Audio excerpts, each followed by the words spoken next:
to Learning to Control Infectious Disease Outbreaks, a conversation with Malik Peiris. I'm Janet Rossant. I'm President and Scientific Director of the Gairdner Foundation. And Dr. Peiris is the joint recipient of the 2021 John Dirks Canada Gairdner Global Health Award for significantly contributing to understanding the origins and options for control of newly emerging infectious disease outbreaks in Asia, notably zoonotic influenza and severe acute respiratory syndrome, or SARS. Dr. Peiris's work has had a truly global impact, and it's particularly relevant, of course, given the current COVID-19 global pandemic. Today's conversation is part of a series of events celebrating Gairdner Science Week, and to see the full schedule of what's coming up, please visit the schedule section in Hopin or visit our website at gairdner.org. Thank you for joining us, Dr. Peiris. Hello, Janet. Hello, Malik. It's very nice to be here in conversation with you. I have to let people know, of course, that you are from the University of Hong Kong, but currently you're not in Hong Kong, you're in Chicago, where I gather you have a new grandchild to celebrate. So congratulations on that. Thank you. It's certainly great to see them for the first time after a long time. Yes, indeed. The pandemic has disrupted so many of our interactions, particularly family interactions. So I'm sure you're having a wonderful time. So indeed. And if they interrupt us, that's fine. They're part of the conversation. So let's talk a bit about the science. So in your career, you've really been at the forefront of discoveries of novel viruses that pass from animals to humans and cause devastating diseases. Bird flu, swine flu, and of course, SARS-CoV-1 and then SARS-CoV-2. Your lab was the first to actually isolate the SARS-CoV-1 coronavirus. So tell us about that and the moment of that discovery, what it was like, how you got into that, and how it changed your life afterwards. Yes, so one of the biggest challenges with the SARS-CoV-1 and with many of these emerging viral infections is that often you don't know which patients actually have this novel disease, because many of these syndromes are very similar. I mean, in the case of SARS, it's a severe pneumonia. There are many patients who have pneumonia. And the challenge we had in Hong Kong, after we heard there was this major outbreak in Guangdong, was how do we identify the patients with SARS and distinguish them from others? But nevertheless, we managed to focus on a number of suspected patients, and we tested them for all known viruses because it seemed to be a virus infection. And then we started fishing for using methods that might pick up unknown pathogens. So one of the methods that did work was actually trying to grow the virus, and we succeeded. We saw some changes in the cell cultures that we had inoculated with the specimens from 2 patients, but it was very subtle. We were not sure whether it was actually virus or something else. And then we looked at these cells under the electron microscope, and we could see virus particles. So that was, I think, one of the points where we thought, well, we probably have something, but then you have to be sure that that particular virus is connected with the broader disease. And we got a number of blood samples from other suspected patients with SARS. We tested them on our cells, and we also had a set of control blood samples from patients we knew did not have SARS. And lo and behold, all those blood samples from the suspected patients reacted with the virus in the cells, whereas the control individuals did not. So that really was an exciting moment when we knew we had the causative agent in our hands, but at that time we still did not know what it was. So it took another 2 days to work out exactly by looking at the virus under the electron microscope and partially sequencing the virus to know that it was a novel coronavirus. And did you see that famous spike protein that we now see everywhere that was on SARS-CoV-2? Yes, indeed. From those early electron micrographic images, we could see the spike protein as well, because coronaviruses are given that name corona, meaning crown, because of these spikes that give it a crown-like appearance under the electron microscope. So it changed your lab, it changed your life. It was a big moment for the world, because this was a very nasty disease. We here in Toronto, of course, we're also very impacted by the first round of SARS. So did it change your scientific life? Did it change direction after that? Looking back, I guess it certainly did. But at the time, there was no time to sit and think about, anything else other than the next step and the next step. So the immediate next step really was to develop diagnostic tests so that we could specifically diagnose these patients. And that we did. We, in fact, rolled out the diagnostic tests within a week. But that was extremely challenging. I mean, normally you don't roll out laboratory diagnostic tests in a very short time. You assess them carefully, but this was a time where we had to act quickly and then evaluate as we went along. So it was quite nerve-wracking, but it all worked out. So it was one challenge after another, and there was not too much time to sit and wonder about where your life might go after that. Yeah, indeed. And clearly you've sort of stuck with the whole research area, and it's become, of course, increasingly important. And of course, here we are now in a pandemic caused by a novel coronavirus. Did you have, I mean, when you look back, and hindsight is 2020, did you have any idea then that we should be careful and be thinking about a coronavirus that could be more transmissible than SARS-CoV-1? Because in the end, the original SARS outbreak was relatively contained. SARS-CoV-2 was not. So did you think we should be looking ahead for that kind of outbreak? Indeed, and I mean, it's just not me. A number of us working in the field, we were extremely concerned about another coronavirus pandemic, because after SARS, when many scientists started looking at coronaviruses afresh, because if you recall, until SARS, coronaviruses only caused the common cold. There were two known coronaviruses. They caused the common cold. Not nobody, but most virologists did not pay too much attention to that whole group of viruses. But SARS changed all that. And then it became quite clear that two of those common cold coronaviruses had also jumped from animals to humans just within the last few hundred years. So within the last 300 or 400 years, we have had two pandemics.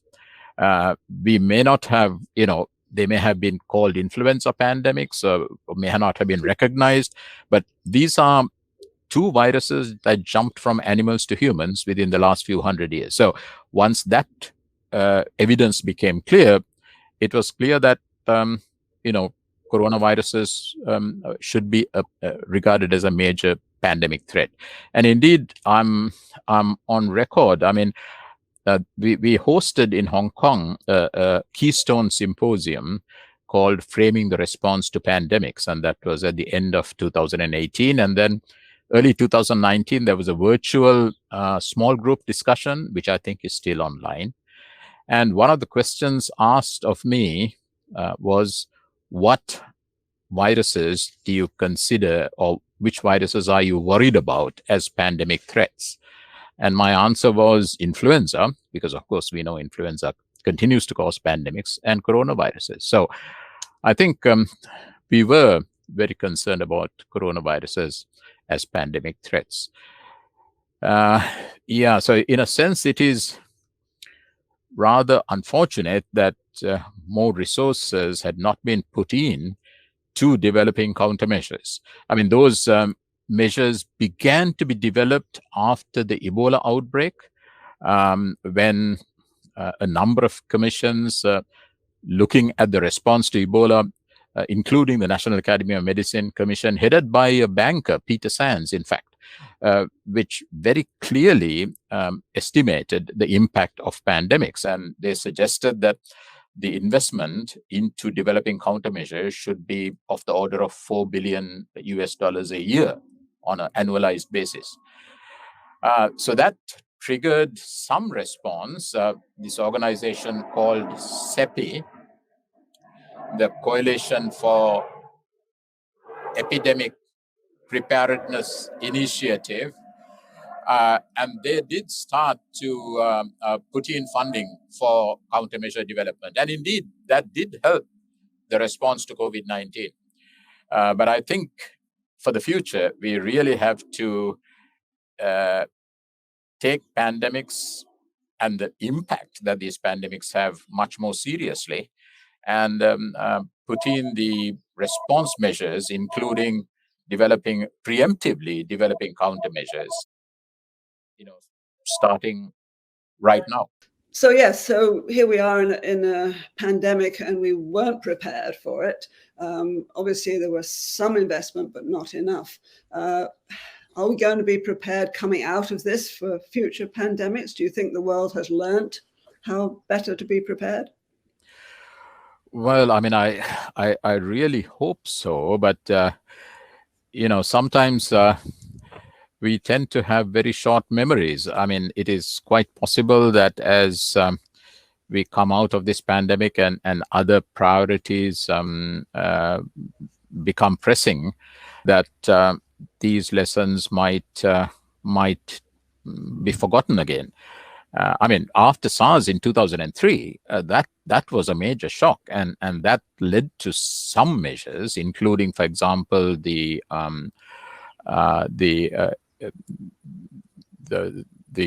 international health regulations, which brought in some changes to pandemic response, but they were not really followed through. So I think, I hope COVID-19 is the wake-up call that we need, but I'm not completely sure. Mm-hmm. Well, I think we certainly all hope that, and many of us, and I'm sure you and many other people, are trying to make sure that our governments do bear this in mind and make sure that we have the research and the resources to be much better prepared. Of course, we're not through this one yet, and we have the whole issue of access to vaccines globally, which is still obviously a big concern. Sure. Even as Hong Kong, Canada, we're all doing very well, but we're not seeing the global distribution, which is clearly still a big issue coming out. So indeed, yeah. So a bit more broader. So your research with Dr. Guanyi is really focused on these sort of zoonotic diseases, and you really set that in the context of the sort of One Health concept, which I think is a very interesting one, but one that maybe not our audience knows much about. Can you tell us a little bit about One Health and why it's so important? So many of these emerging infections that cause outbreaks in humans come to humans from animals, wild animals or domestic animals. And in order to respond to these, one really has to investigate them in an integrated manner. We cannot be just in the human health sector in our silo trying to solve these problems. We need to involve the animal health sector, but also the environmental sciences, because all these play a role in the final emergence of these epidemics. But leaving that aside, there's a lot that the animal health and human health sector can learn from each other. So this is why this concept of One Health has been brought to the fore, and that has been defined in different ways. But one definition from the American Veterinary Association reads like this. It says the collaborative efforts of multiple disciplines working locally, nationally, and globally to attain optimal health for people, animals, and the environment. So I think, of course, going back in time, if you go back to the 19th century, this was a reality. I mean, human health and animal health were often taught together by the same people. For example, if you look at William Osler, a very famous physician who lived at the end of the 19th century, early 20th century, he taught at the medical school at McGill University, but also at the Montreal Veterinary College. So in the past, these were merged together, but with increasing specialization, we have got into our own silos, which is understandable. But I think we really have to begin to collaborate and talk to each other if we are going to solve these challenges, but also obviously the other challenges we face, whether it be climate change or environmental pollution or any of the major challenges that we face, or antibiotic resistance for that matter. Yeah. Mm-hmm.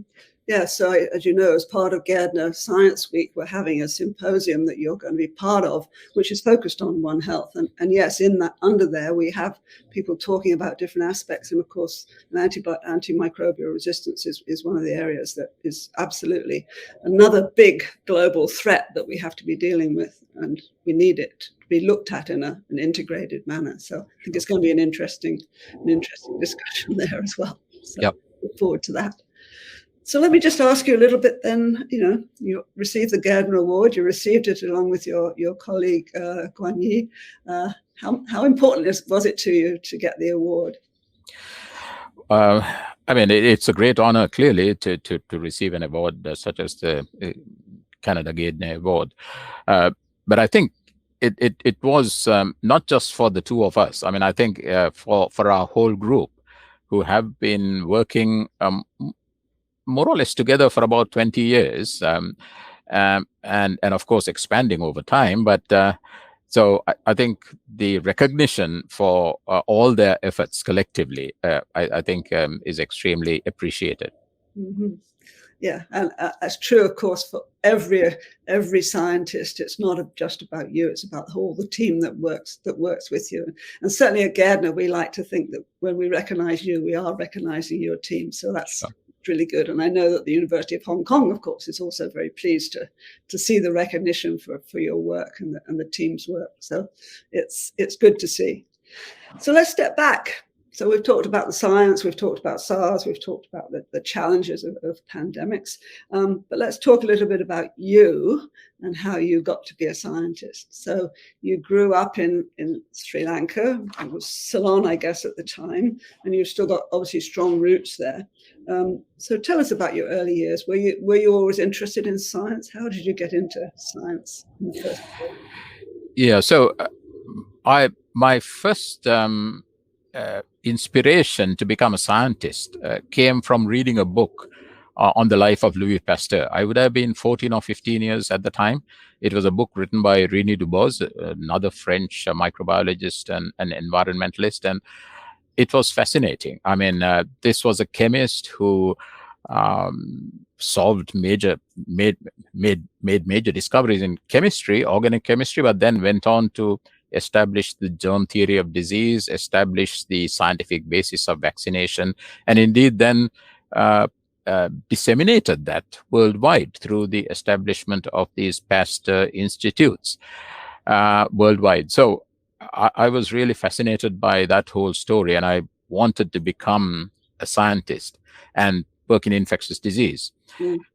So I went into medicine. I did my medical training, but right through that, I knew I wanted to go back into research. So after doing 2 years of clinical work, I looked for opportunities to get back into research and joined the Department of Microbiology at the University of Peradeniya, where I graduated. And there was another major influence, and that was the then professor of microbiology at Chabi Arasakulratne. And he was quite exceptional in that he was one of the few people in Sri Lanka who was actually doing some good research. Most of the other academics, I must say, would tell you, oh, research is a luxury. We don't have the facilities to do it here, and it's for the rich countries to do. But here was somebody who I could see was doing great science with fairly limited resources. So he inspired me to join the department, and that's how I got into infectious disease and microbiology. Yeah, and then you went to the UK and studied, and how did you end up in Hong Kong? What was the path that led you there? Yeah, so I went to the UK, went to the University of Oxford, and then trained in clinical microbiology in Newcastle and Birmingham, and then came back to Sri Lanka to set up a virology lab there, which in fact was quite challenging, but a period of time that I was very proud of. After that, I went back to the UK for some time, and then came to Hong Kong in 1995. Again, the challenge was to set up a diagnostic virology lab for the Queen Mary Hospital, which is the teaching hospital for the University of Hong Kong. And it's been a successful place for you to do science and live ever since? Yes. I mean, of course, Hong Kong has been, I suppose, even historically been the crossroads for many things, but also including infectious disease. I mean, the major plague pandemic at the end of the 19th century came out of Guangdong through Hong Kong and spread worldwide. Then, of course, other pandemics, the Hong Kong flu. Again, these pandemics don't start in Hong Kong, but because of its nature of being at the intersection of people, they are often detected in Hong Kong. So, yeah, Hong Kong was a great place to study emerging infectious disease. Yeah, and obviously, you lot good support there. Hong Kong itself obviously has challenges today and will continue to do so, but clearly you have roots there. Do you teach back in Sri Lanka? Do you have contacts at the university there still? I do have contacts and I have collaborations. I've had students, even now I have PhD students, postdocs from Sri Lanka, and I have worked with and mentored colleagues there, but I don't have formal teaching duties in Sri Lanka. Mm-hmm. Okay, good. So you mentioned, obviously, I was going to ask you about scientific heroes. And as I was writing that sentence down when I was thinking about questions to ask you, I thought, well, I'm assuming it's Louis Pasteur. And I guess I was right. He was your first scientific hero. Do you have other scientific heroes who have inspired you along the way? Well, I mean, there have been, many scientists that I truly admire. But another important personal mentor for me, of course, and also a hero, is Dr. Robert Webster, who is, I think many people would regard the father of influenza science and research as we know it today. And he was very pivotal in shaping both Guani and my scientific careers, because he was involved in our work in Hong Kong. He was very involved in mentoring us. And so I have a great debt to him. I suppose if you talk about contemporary scientific heroes, I regard Tony Fauci as a hero. And I think not just for the science, but for standing up for science in the face of tremendous pressures. And I think it would have been, I'm sure, easy for somebody to just resign and walk away under those pressures. But the fact that he stood his ground, I really admire him. Yes, I think we all do. Of course, Tony also received exactly the same award that you have, the Global Health Award from Gairdner. So he's a great friend of the Gairdner Foundation as well. But I think we all admired his continuing standing up for science. Sure. Yeah.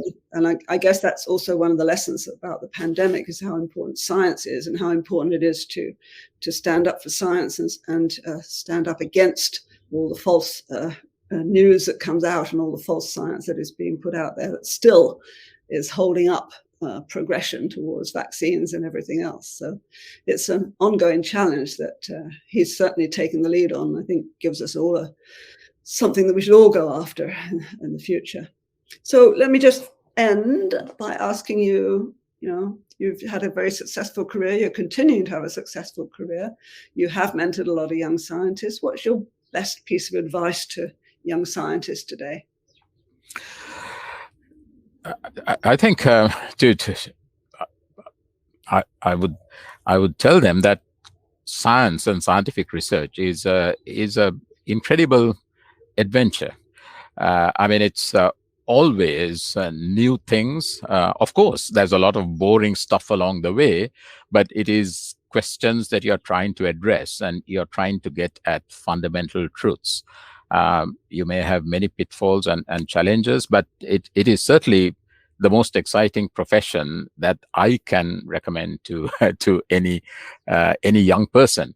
Now, obviously, it may not be the most financially lucrative profession. It is certainly a challenging occupation, but I can think of nothing more rewarding than a career in science, whatever the science may be. Well, I think that's a strong message, and I guess all of us who have had and continue to have scientific careers are here because we love what we do. And when you can do something the way you have that is driven by your passion, but also has enormous impact, it's very rewarding indeed. So, congratulations on receiving the Gairdner Award. And thank you for joining us today.